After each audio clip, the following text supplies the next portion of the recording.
नमस्कार दोस्तों, मैं शैलेंद्र पांडे कॉमर्स पाठशाला में जैसा कि आपसे प्रॉमिस किया था कि आपको कैश फ्लो स्टेटमेंट के एडजस्टमेंट कुछ इस तरीके से समझाए जाएंगे कि जैसे ही आपने प्रैक्टिकल क्वेश्चंस में एडजस्टमेंट को देखोगे आपको उसका आंसर फौरन समझ में आएगा। तो स्टार्ट करते हैं adjustments of cash flow statement.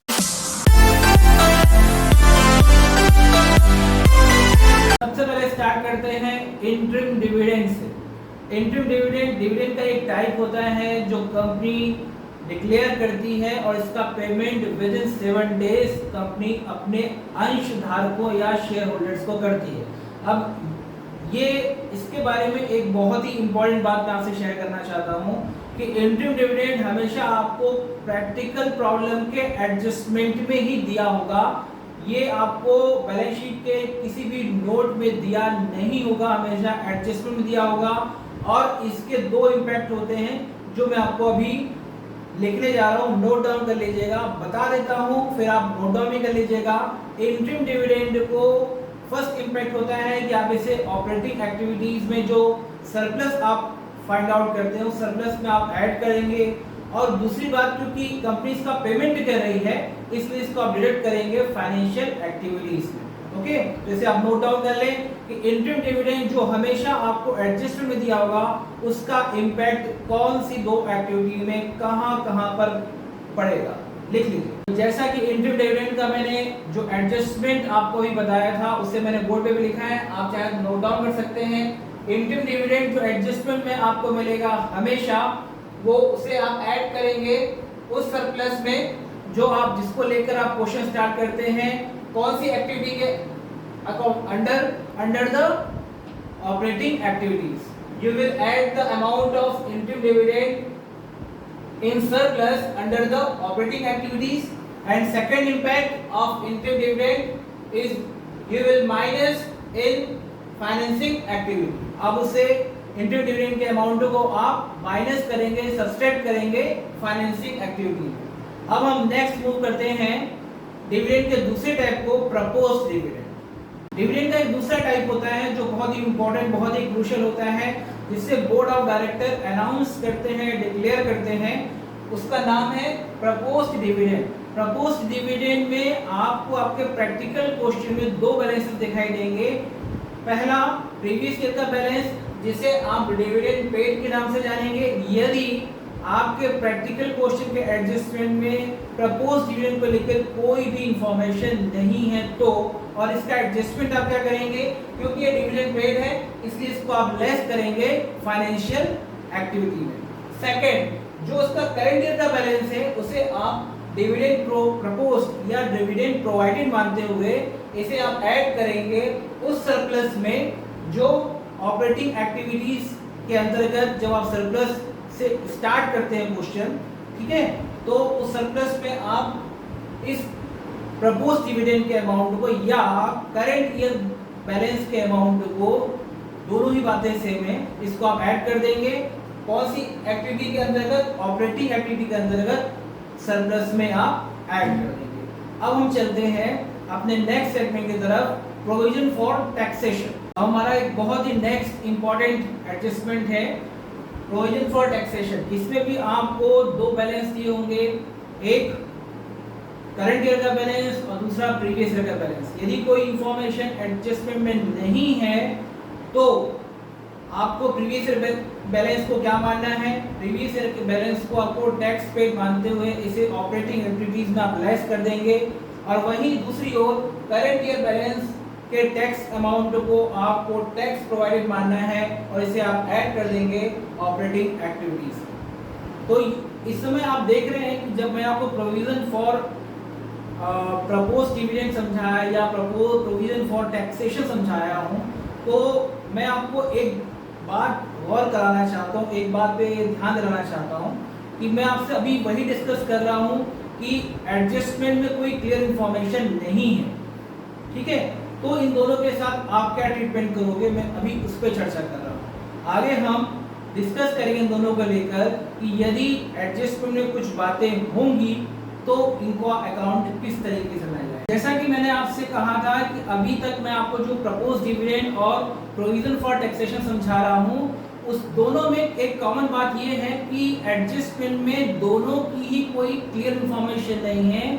और जब क्लियर इन्फॉर्मेशन किसी को लेकर नहीं है, मतलब कोई एडिशनल जानकारी हमारे पास ना तो डिविडेंड को लेकर है, प्रपोज डिविडेंड को लेकर है, और न ही प्रोविजन फॉर टैक्सेशन को लेकर कोई जानकारी है, कोई जानकारी नहीं है, तो हमारा ट्रीटमेंट क्या होगा, और यदि जानकारी है तो ट्रीटमेंट क्या करेंगे वो अब हम देखेंगे। उससे पहले मैं बता दूं कि आपको यदि कोई जानकारी है, टैक्सेशन की भी जानकारी एडजस्टमेंट दी हुई है, और उसके बाद प्रपोज डिविडेंड की भी कोई जानकारी आपको एडजस्टमेंट में दी है, तो आप वर्किंग नोट में आपका प्रोविजन फॉर टैक्सेशन और प्रोविजन फॉर डिविडेंड, या जिसको मैं प्रपोज डिविडेंड भी कह सकता हूं, दोनों का अकाउंट बनाना कंपलसरी हो जाता है। लेकिन जैसा कि मैंने आपको इसका इन दोनों का नेचर क्लियर कर दिया है इसके ओपनिंग और क्लोजिंग बैलेंस के बेसिस पर, तो अब इसका अकाउंट बनाना भी आपके लिए महज 2 या 3 सेकंड का टाइम टेकिंग प्रोसेस है। 2 या 3 सेकंड के भीतर हार्डली आप इन दोनों का अकाउंट बना लेंगे, या देखते ही फिगर समझ जाएंगे कि जो मुझको पूछा गया है उसका आंसर क्या आएगा। देखिए, सबसे पहले करते हैं प्रोविजन फॉर टैक्सेशन। तो मैं आपको पहले बता देना चाहता हूं कि प्रोविजन का मतलब क्या होता है। प्रोविजन मतलब होता है कि फ्यूचर में होने वाले जो एक्सपेंसेस हैं या लॉसेस हैं, उनको हम पहले से एक्सपेक्ट कर लेते हैं कि इतना एक्सपेंसेस होगा या इतना लॉस होगा, और उसके लिए कैपिटल से कोई अमाउंट हम विड्रॉ करके उसको अलग रख देते हैं। इस प्रोसेस को हम क्या बोलते हैं, इस चीज़ को हम क्या बोलते हैं, प्रोविजन।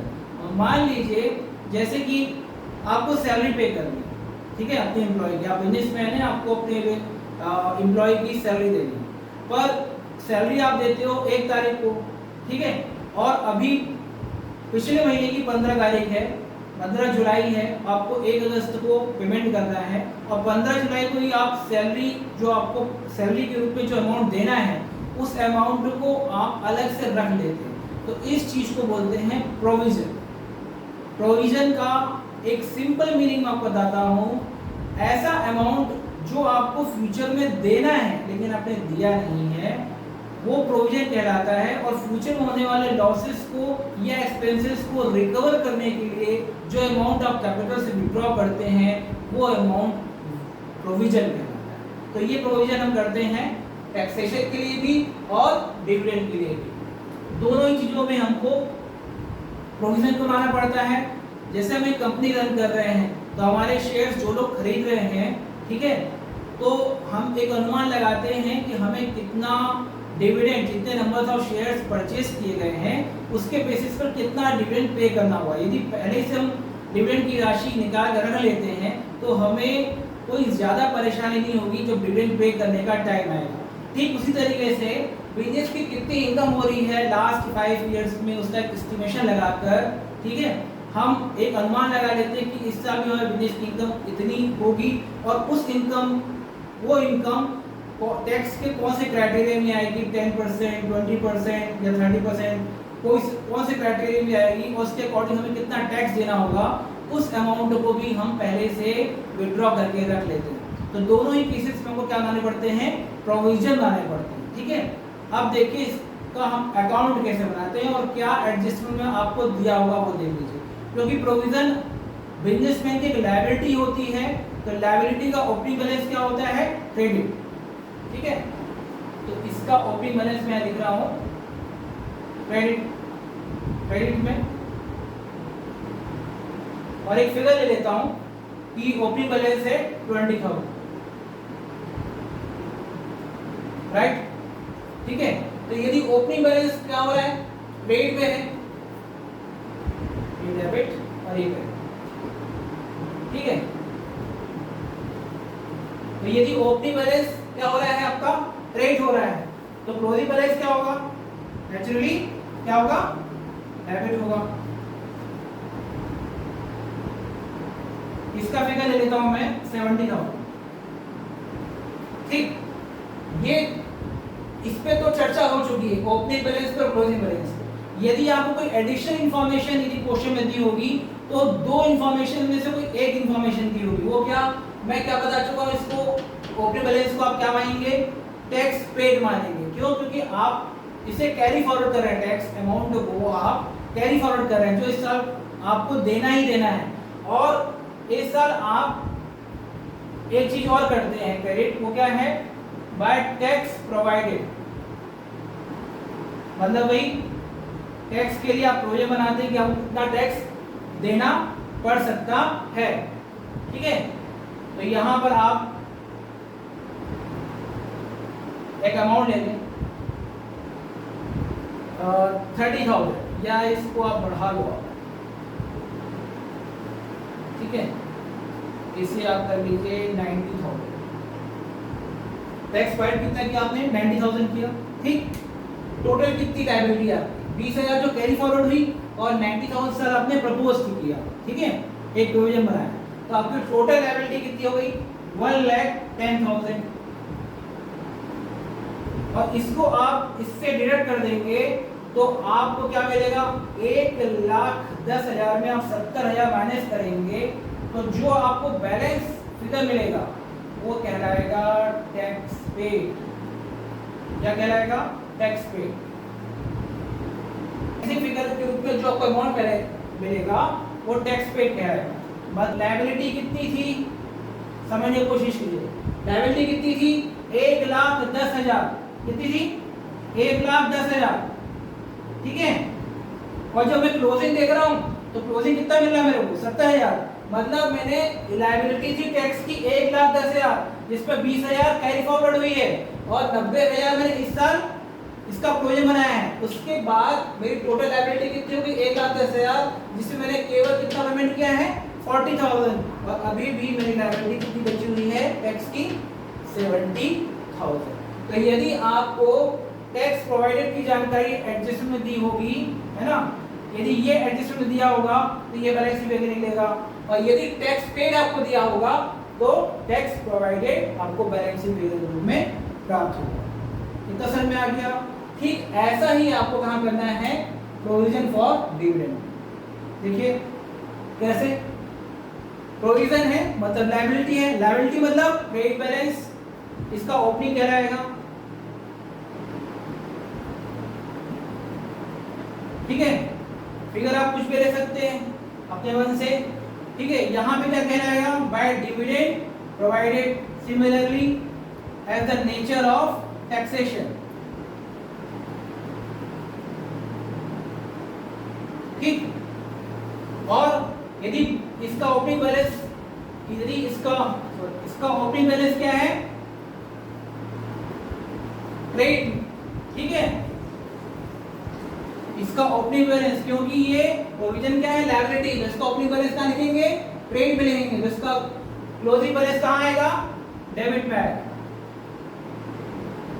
तो बैलेंस सी में।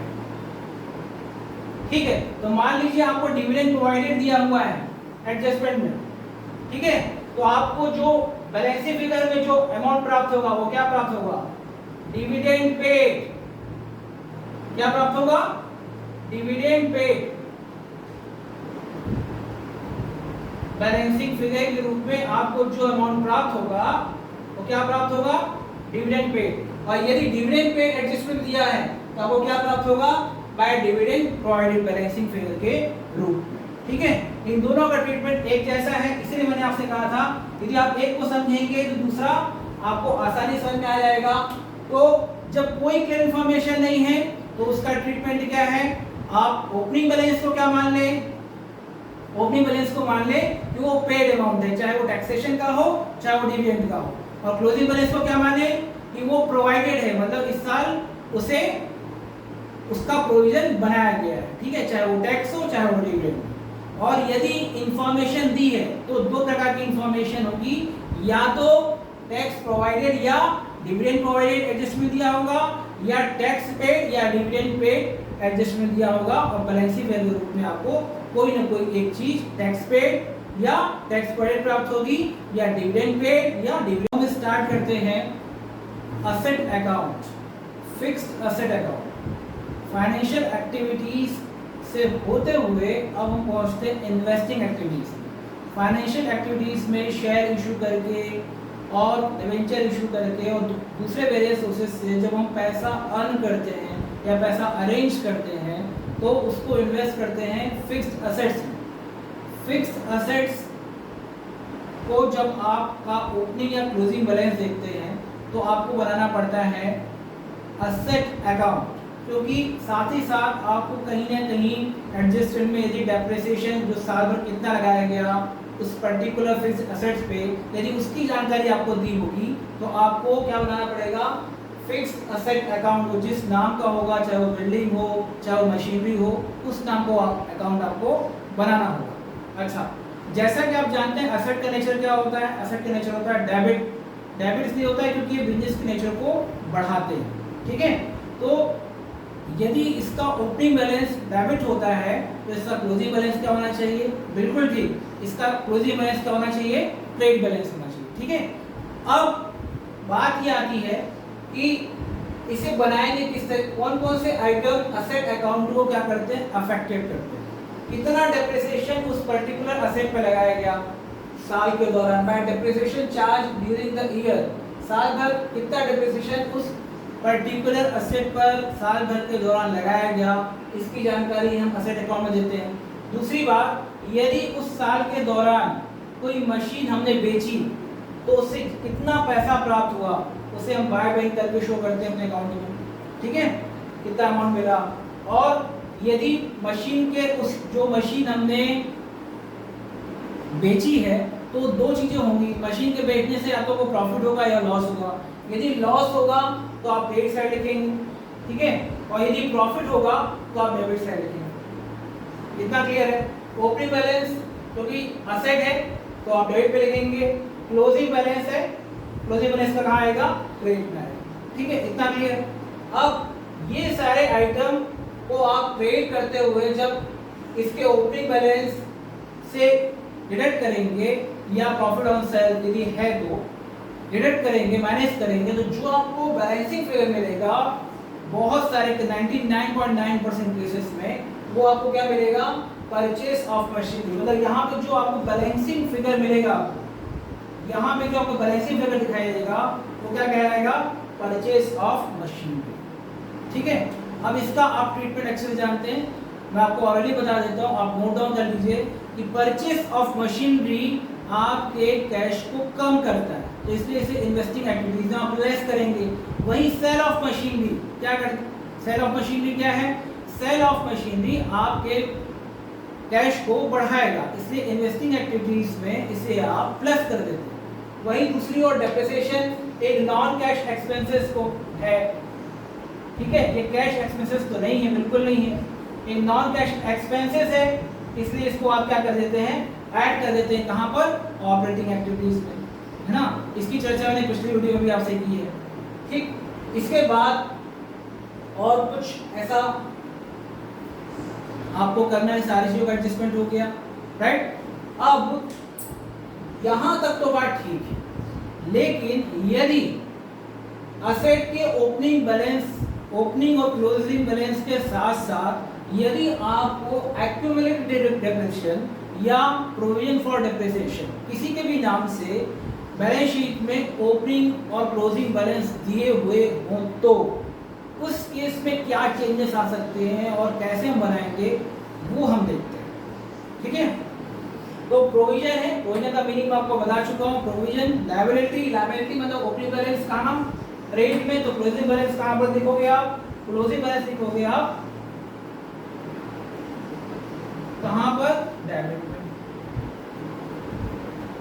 इसके अलावा ये जो चीज थी ये आप देख रहे हो इधर,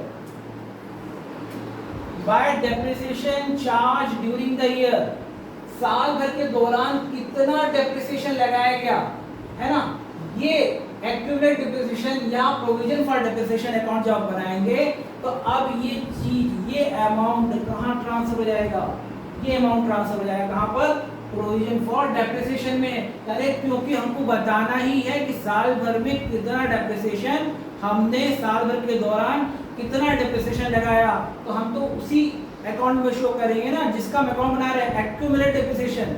कितना total depreciation account, accumulated depreciation मतलब टोटल डेप्रिसिएशन अकाउंट, तो कितना साल भर के दौरान लगाया गया, कितना कैरी फॉरवर्ड लेके आए, बात वही जो भी मैं आपको टैक्सेशन बताया और डिविडेंड बताया, वही बात मैं आपको यहाँ भी बता रहा हूँ कि कितना साल भर पिछले साल को कैरी करते हुए इस साल डेप्रिसिएशन को लेते हुए आए।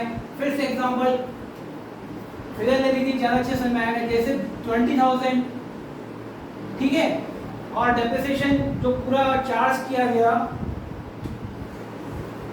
साल भर के दौरान, जो डेप्रिसिएशन चार्ज किया गया, ठीक, वो कितना है 60,000। कितना हो गया फिगर, कितना हो गया फिगर, हो गया आपका 80,000। मतलब इसका मतलब क्या है, इसका मतलब ये है कि पिछले साल को कैरी करते हुए, पिछले साल में डेप्रिसिएशन कितना कैरी किया है, साल 20,000, और इस साल कितना चार्ज किया है 60,000। मतलब टोटल डेप्रिसिएशन चार्ज कितना है, टोटल डेप्रिसिएशन कितना है 80,000। जबकि अब यहां पर क्या आएगा, यहां पर इस जैसे मान लीजिए इसका फिगर ले लो आप 70,000, ठीक है, तो 20 और 60 कितना हुआ 80, 80 और 70 कितना आएगा, जो भी बैलेंसिंग फिगर आएगा उसको आप क्या कर लिखोगे, to depreciation on part of asset.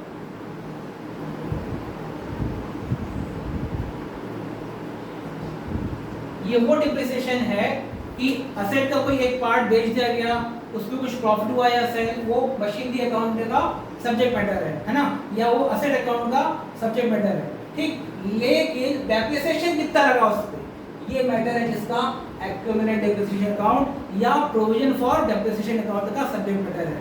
तो मान लीजिए इस पर कितना लगा, उसकी जानकारी हमें नहीं है, हमें जानकारी इस बात की थी कि डेप्रिसिएशन साल भर कितना लगाया गया 60,000, ठीक है, कैरी फॉरवर्ड कितना था 20,000, साल भर के दौरान कितना लगाया 60,000, टोटल कितना 80, क्लोजिंग कितना देख रहे हैं हम 70। मतलब जो मशीन का जो पार्ट या असेट का जो पार्ट बेच दिया गया उस पर डेप्रिसिएशन कितना चार्ज हुआ होगा, उस पर डेप्रिसिएशन चार्ज हुआ होगा 10,000, ठीक है। चार्ज ड्यूरिंग द ईयर था, वो मैं कहां ले गया, वो मैं ले गया एक्यूमुलेटेड डेप्रिसिएशन अकाउंट में, ठीक है, राइट। और ये जो आपका क्या निकला कि पार्ट ऑफ प्लांट जो आपने बेचा था, या पार्ट ऑफ फिक्स्ड असेट्स जो आपने बेचा था, उस पर डेप्रिसिएशन बैलेंसिंग फिगर पे कितना शो कर रहा है 10,000। इसको आप फिर असेट अकाउंट में शो करेंगे। तो ये जो एरो आप देख रहे हैं, ये depreciation charge during the year, साल भर के दौरान कितना डेप्रिसिएशन लगा। अभी जब आपने असेट अकाउंट देखा था जिसमें हमने केवल और केवल फिक्स्ड असेट अकाउंट बनाया था, प्रोविजन फॉर डेप्रिसिएशन या एक्यूमुलेटेड डेप्रिसिएशन अकाउंट नहीं बनाया था, तब आपने लिखा था, मैंने क्या लिखा था, bye depreciation during the year, bye depreciation charge during the year 60,000। लेकिन जब मुझे ओपनिंग और क्लोजिंग बैलेंस दिखाई दे रहे हैं किसके, प्रोविजन फॉर डेप्रिसिएशन या एक्यूमुलेटेड डेप्रिसिएशन के, कहां पर, बैलेंस शीट पे ओपनिंग बैलेंस दिखाई दे रहा है 20,000 और क्लोजिंग दिखाई दे रहा है 70, तो इस डेप्रिसिएशन को कहां दिखाई दूंगा मैं, जो डेप्रिसिएशन साल भर के दौरान लगाया है, इसे कहां शो करूंगा, असेट अकाउंट में शो नहीं करूंगा, कहां शो करूंगा, प्रोविजन फॉर डेप्रिसिएशन अकाउंट में शो करूंगा।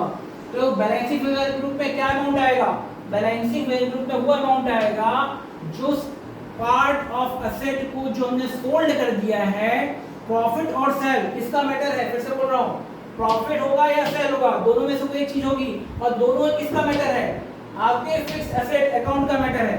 लेकिन उसमें कितना डेप्रिसिएशन चार्ज हुआ, किसका मैटर है, प्रोविजन फॉर डेप्रिसिएशन अकाउंट का मैटर है।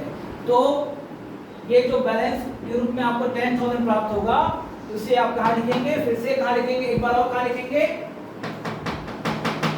फिक्स्ड एसेट अकाउंट में, bye depreciation charge on part of plant, ठीक है।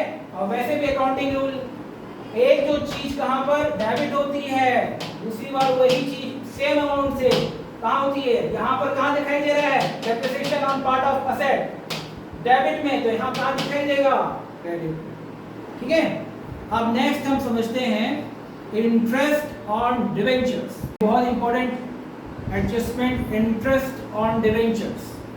डिवेंचर इशू करके जो फाइनेंस का अरेंजमेंट करते हैं उस पर हमें कुछ एक निश्चित रेट से क्या देना पड़ता है, इंटरेस्ट देना पड़ता है, और वो रेट ऑफ इंटरेस्ट डिवेंचर्स पर मेंशन है। ठीक है, अब जैसे फॉर एग्जांपल ये जो 2 लाख का आपको ओपनिंग और क्लोजिंग बैलेंस दिख रहा है डिवेंचर्स का, ठीक है, इसको लेते हैं एग्जांपल ले लेते हैं कि डिवेंचर है जिसका 8% डिवेंचर्स है, ठीक, ये एग्जांपल के तौर पर ले लेते हैं 8% डिवेंचर्स हैं जिसका ओपनिंग बैलेंस कितना है 2 लाख और क्लोजिंग बैलेंस भी 2 लाख है। तो आप डिवेंचर्स का कोई भी बैलेंस देखें, ओपनिंग देखें, क्लोजिंग देखें, जो रेट दी, सबसे पहले आप रेट पे जाएं 8%, ये 8% इंटरेस्ट आपको देना है डिवेंचर्स पे। तो आपका क्वेश्चन ये होना चाहिए कौन से बैलेंस पे देंगे, आप हमेशा ओपनिंग बैलेंस पे ही इंटरेस्ट पे करेंगे। इस क्वेश्चन में क्या देख रहे हैं आप कि ओपनिंग और क्लोजिंग बैलेंस दोनों इक्वल है, तो आप किसी में भी निकालोगे आपका आंसर सेम आएगा। लेकिन जो फैक्चुअल बात वो ये है, फैक्ट बात ये है, रूल के अकॉर्डिंग आपको हमेशा जो इंटरेस्ट ऑन डिवेंचर्स है वो ओपनिंग बैलेंस पे ही काउंट कर रहा है। मतलब साल की शुरुआत में हमारी लायबिलिटी कितनी थी, हमको कितना लोन रीपे करना था, उसी पर हम इंटरेस्ट काउंट करेंगे। ठीक है, अब मान के चलिए यहाँ पर आपको क्या दिखाई दे रहा है 2,20,000, मतलब डिफरेंट हो गया। ओपनिंग बैलेंस 2 लाख है, ठीक है, और क्लोजिंग बैलेंस क्या है 2,20,000 है। तो मैंने जैसा भी आपको बताया कि ये 8% किस पे निकलेगा 2 लाख पे निकलेगा, 2,20,000 पर नहीं निकलेगा। और यदि एडजस्टमेंट में कुछ भी नहीं लिखा है, एडजस्टमेंट में कुछ भी इंफॉर्मेशन नहीं दी हुई है, ठीक है, कोई इंफॉर्मेशन नहीं दी हुई, तब हम क्या करेंगे 2 लाख का 8% निकालेंगे 16,000 इंटरेस्ट ऑन डिवेंचर्स। ट्रीटमेंट क्या होगा वो आप सुन लीजिए। इंटरेस्ट ऑन डिवेंचर्स एक एक्स्ट्रा ऑर्डिनरी आइटम्स है, ठीक है, इसको हम कहाँ ऐड करेंगे, सरप्लस में ऐड करेंगे अंडर द ऑपरेटिंग एक्टिविटीज। अब सुनिए, यदि एडजस्टमेंट में कुछ होता है तो और क्या हो सकता है वो भी सुन लीजिए। एडजस्टमेंट में दो बातें हो सकती हैं, या तो रिडेम्पशन और डिवेंचर की बात करेगा वो, ठीक है, और या फिर वो बात करेगा किसकी, इशू ऑफ डिवेंचर्स। ये दो ही चीजें होती हैं। तो पहले हम सीखते हैं रिडेम्पशन और डिवेंचर्स, ठीक। अब देखिए इसको थोड़ा सा फिगर में और चेंज करता हूं, इसको मैं लेता हूं 2,50,000 और रिडेम्पशन की डेट जो इन लोगों ने दी है, ये ओपनिंग बैलेंस की डेट है, मान के चलिए 1 अप्रैल 2020, और रिडेम्पशन की जो डेट और ये क्लोजिंग बैलेंस की डेट ऑब्वियसली क्या बन जाएगी 31 मार्च 2021। ओके, ये मान लेते हैं, हम एज्यूम कर लेते हैं। तो रिडेम्पशन की डेट ये लोग दे के रखे हैं, एडजस्टमेंट दे के रखी है क्या 31 दिसंबर, या इसको मैं और आगे ले लेता हूं 31 जनवरी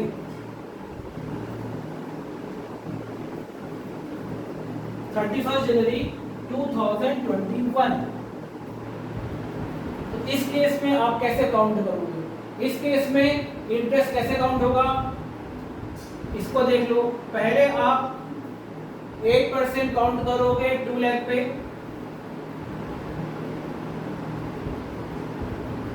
2 लाख का 8%, और कितने मंथ, अप्रैल से गिनिए 31 जनवरी तक, तो आपको कितने मंथ काउंट होंगे 10। तो इसके अकॉर्डिंग आपका इंटरेस्ट फाइंड आउट होगा। एक तो ये पार्ट होगा, लेकिन ठहरिए अभी कंप्लीट नहीं हुआ है। जनवरी के बाद कितने महीने बचते हैं, फरवरी और मार्च, ये 2 महीने का इंटरेस्ट किस पे निकलेगा 2,50,000, इस पे निकलेगा 2,50,000।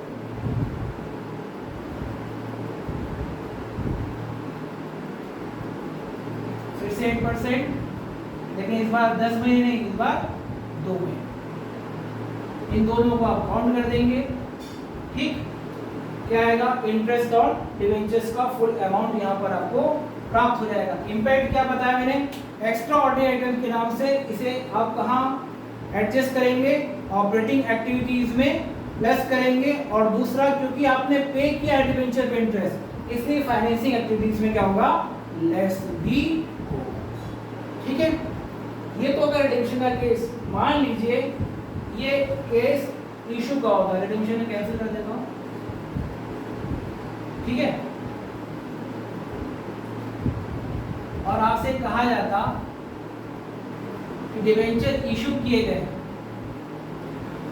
इसको मैं एक बार फिर चेंज,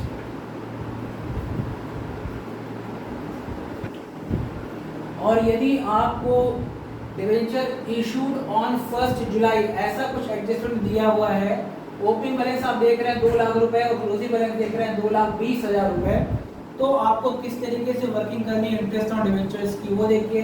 ओपनिंग बैलेंस को लेंगे 2 लाख रुपए, इंटरेस्ट रेट ऑफ इंटरेस्ट क्या है 8%, तो 2 लाख का 8% के रेट से, और कितने महीने के लिए निकालेंगे, नए डिवेंचर इशू कब हो रहे हैं, 1 जुलाई को इशू हो रहे हैं। कब इशू हो रहे हैं, 1 जुलाई को। तो मंथ कौन से लेंगे आप, अप्रैल मई जून, 3 महीने लेंगे आप, ठीक है। और इसके बाद नए डिवेंचर इशू होने के बाद पोजीशन क्या है, 2,20,000 हो गए, 2 लाख से बढ़कर 2,20,000 हो गए, ठीक है। तो अब अमाउंट बढ़कर कितना हो गया डिवेंचर का, 2,20,000, और उस पर आप 8% के रेट से कितने महीने का कैलकुलेशन करेंगे, 9 महीने का। दोनों इंटरेस्ट को आप ऐड कर देंगे, एक्चुअल अमाउंट आ जाएगा इंटरेस्ट ऑन डिवेंचर्स का। इसका इम्पैक्ट मैं आपको बता चुका हूं, एक बार और बता देता हूं। एक्स्ट्रा ऑर्डिनरी आइटम्स है, आप ऐड करेंगे किसमें, ऑपरेटिंग एक्टिविटीज में, ठीक है।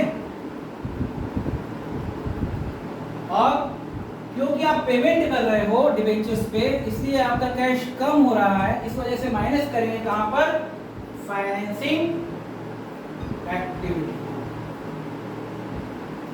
ठीक है, ओके। तो it's all about the adjustment of the cash flow.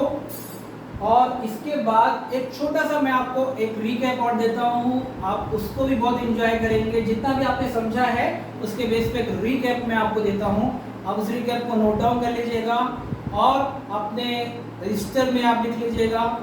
एक शॉर्ट नोट है, आपको एग्जाम के क्वेश्चंस में बहुत हेल्पफुल रहेगा। अब एक रीकैप लेते हैं छोटा सा, जितने भी हमने एडजस्टमेंट समझे हैं, सीखे हैं, उससे एक छोटा सा रिकैप। सबसे पहले मैं देखा था इंटरिम डिविडेंड, ये आपको हमेशा एडजस्टमेंट में दिया होगा, इसको भी आप यहाँ लिख लो, always given in adjustment, always given in adjustment, ये मैं डिस्कस किया था, इसको आप लिख लो अपने शॉर्ट नोट में। इंटरिम डिविडेंड जो हमेशा आपको एडजस्टमेंट दिया होगा वो ऑपरेटिंग में प्लस होगा और फाइनेंसिंग में उसको आप माइनस करेंगे। फिर हमने बात की थी डिविडेंड की। डिविडेंड में 2 टाइप देखे थे हमने, डिविडेंड पेड जिसको फाइनेंशियल एक्टिविटीज में लेस करेंगे, और प्रपोज डिविडेंड जिसको आप ऑपरेटिंग में प्लस करेंगे, ठीक है। इसके बाद हमने देखा था प्रोविजन फॉर टैक्सेशन, इसमें भी आपको दो प्रकार की चीजें दिखाई दी, एक टैक्स प्रोवाइडेड या टैक्स मेड जिसको आप ऑपरेटिंग में प्लस करेंगे, और दूसरा टैक्स पेड जिसे आप ऑपरेटिंग में माइनस करेंगे। अब दोनों ही अमाउंट हैं, एक प्लस हो रहा एक माइनस, और दोनों ही एक ही हेडिंग में एडजस्ट हो रहे हैं, कौन से, ऑपरेटिंग एक्टिविटीज में। लेकिन टैक्स मेड के अमाउंट को आप ऑपरेटिंग एक्टिविटीज में सरप्लस में ऐड करेंगे। जो सरप्लस आपको क्वेश्चन में दिया होता है रिजर्व सरप्लस, तो आप क्लोजिंग माइनस ओपनिंग करके जो अमाउंट प्राप्त करते हैं उसमें आप उसको ऐड करेंगे, टैक्स पेड के अमाउंट को आप ऐड करेंगे। वहीं दूसरी ओर टैक्स पेड के अमाउंट को आप ऑपरेटिंग एक्टिविटीज में after the changes of working capital, जो कैश आपको प्राप्त हो रहा है या जो cash generated from the business आपको प्राप्त हो रहा है, उसमें आप टैक्स जो आपने अमाउंट पे किया है उसको आप लेस करेंगे। अब नेक्स्ट मैं बात करता हूं एप्रिसिएशन और असेट अकाउंट, ठीक है, उसका भी एक शॉर्ट नोट आप बना लीजिए। Next adjustment under the recap वो हमने पढ़ा था, असेट अकाउंट बनाया था और डेप्रिसिएशन अकाउंट बनाया था। ठीक है, अब इसमें हमने क्या क्या बातें देखी थी? Depreciation charge during the year जो कि नॉन कैश एक्सपेंसेस है इसलिए प्लस होगा। Profit on sale of the machine क्योंकि ये आपके बिजनेस की इनकम नहीं है इसलिए लेस होगा। Loss on sale of machine ये आपके बिजनेस का लॉस नहीं है इसलिए ये ऐड होगा। और ये तीनों बातें कहाँ पर एडजस्ट होंगी? Under the operating activities. ठीक इसी तरीके से आपने इसमें दो बातें और देखी थी। परचेस ऑफ मशीनरी कैश जाएगा माइनस होगा, सेल ऑफ मशीनरी कैश आएगा, कैश का इनफ्लो होगा तो कैश प्लस होगा। ठीक है, आप प्लस करोगे under the investing activities. Last में आपने देखा था इंटरेस्ट ऑन डिवेंचर्स। ओके, तो इसमें इंटरेस्ट ऑन डिवेंचर्स का जो भी अमाउंट आप कैलकुलेट करोगे फाइनली वो प्लस करोगे कहां पे? ऑपरेटिंग एक्टिविटीज में, और माइनस करोगे कहां पर? Financing activities. तो उम्मीद करता हूं आपको सारे एडजस्टमेंट और उसका रीकैप अच्छे समझ में आया होगा और अब आप प्रैक्टिकल क्वेश्चन देखकर या उसके एडजस्टमेंट देखकर अब आप घबराएंगे नहीं और बहुत ही कॉन्फिडेंस के साथ सारे क्वेश्चन सॉल्व करेंगे। आपको यदि मेरा वीडियो पसंद आया हो तो आप इसको लाइक करें, शेयर करें, सब्सक्राइब करें।